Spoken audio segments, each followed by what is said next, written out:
বাংলাদেশ জাতীয়তাবাদী rickshaw van auto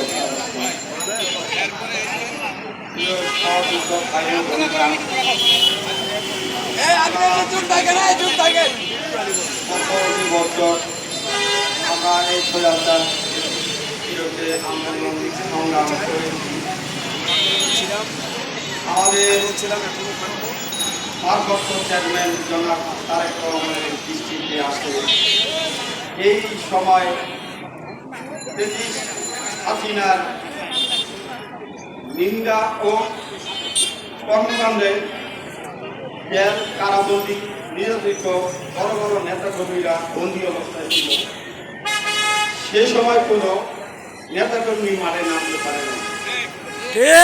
সেই সময়ই বাংলাদেশ জাতীয়তাবাদী রিকশা ভ্যান অটো চালক দল এই বাংলাদেশের জাতীয়তাবাদী দলকে শক্তিশালী করার লক্ষ্যে মারে নামে।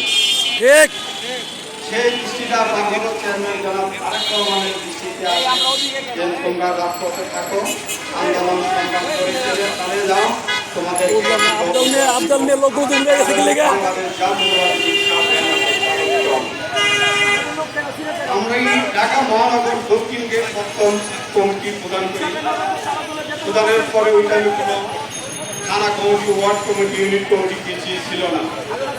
আমি প্রথম কমিটি নিয়ে আমার নিজের অর্থবানে আমি 2,05,000 টাকা 20,000 30,000 স্বীকার করে আমি অর্ডার দিয়ে পদ্ম থেকে আমার এলাকায় আমি যাই।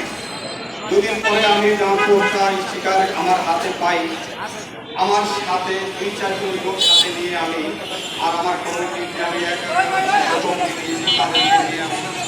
প্রতিটি থানা, ওয়ার্ড, এরিয়াতে প্রতিটি গেরেজে ঘুরে ঘুরে আমি এই কমিটি প্রদান করি। যে গেরেজে যাইতাম সেই গেরেজে বলতো, ভাই রিক্সা ভ্যান অটো চালক করে আমার কমিটি আছে, আমরা তো আমাদের জানা নাই। তাদেরকে বলতাম, ভাই এই রিক্সা ভ্যান অটো চালক দল রাজপথে মাঠে ছিল। এটা ভারপ্রাপ্ত চেয়ারম্যান জনাব তারেক রহমানের দৃষ্টিতে আসাই সে আমাদেরকে দল উপহার দিচ্ছে। যাতে আমরা 3 নম্বরের মানুষ, আমাদের কোনো মূল্য ছিল না, যে আমরা যে মূল্য পাই সেই লক্ষ্যে আমাদেরকে একটি দল উপহার দিয়েছে, বাংলাদেশ জাতীয়তাবাদী রিকশা ভ্যান অটো চালক দল। এই দলটি আমরা প্রতিটি থানা করতে গেলে একটি থানা 10 থেকে 12 দিন ঘুরতে হইত। 5টি 6টি গ্যারেজ একত্রিত করে মিটিং ছোটখাটো প্রোগ্রাম করে আমি এই কমিটি আমার নিজের অর্থে আমি প্রদান করি। আমি প্রদানের কারণে আমি কমিটি প্রদান করি আমার মাধ্যমে, সেন্ট্রাল কমিটি দেয়। আমি আরও 6টি জেলাও আমার মাধ্যমে হয়েছে। এই আহ্বায়ক কমিটি আমার ঢাকা মহানগরে আমি 26টি থানা আহ্বায়ক কমিটি দিয়েছি। এখন আমি 15 কমিটি পেয়েছি।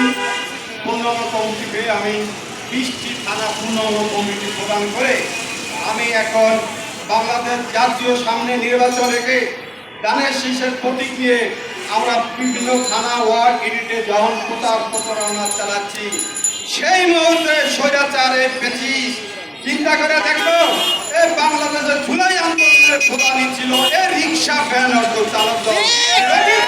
হটানো যায় তো এই ধানের শীষের পক্ষ থেকে আমরা অনেক কিছুই সুবিধা পাবো। সেই লক্ষ্যে বাংলাদেশ জাতীয়তাবাদী রিকশা ভ্যান অটো চালকদের বাড়ি কাজ না করতে পারে এমন একটি ব্যবস্থা তারা নিয়েছে যে বাংলা পল্টনে বিএনপির কার্যালয় একটি লোককে তারা হাতে টাকার বিনিময়ে নিয়ে নেয়। সেই লোকটি হলো বাংলাদেশ জাতীয়তাবাদী প্রধান কার্যালয় পল্টনের কার্যালয়ের একজন পিয়ন।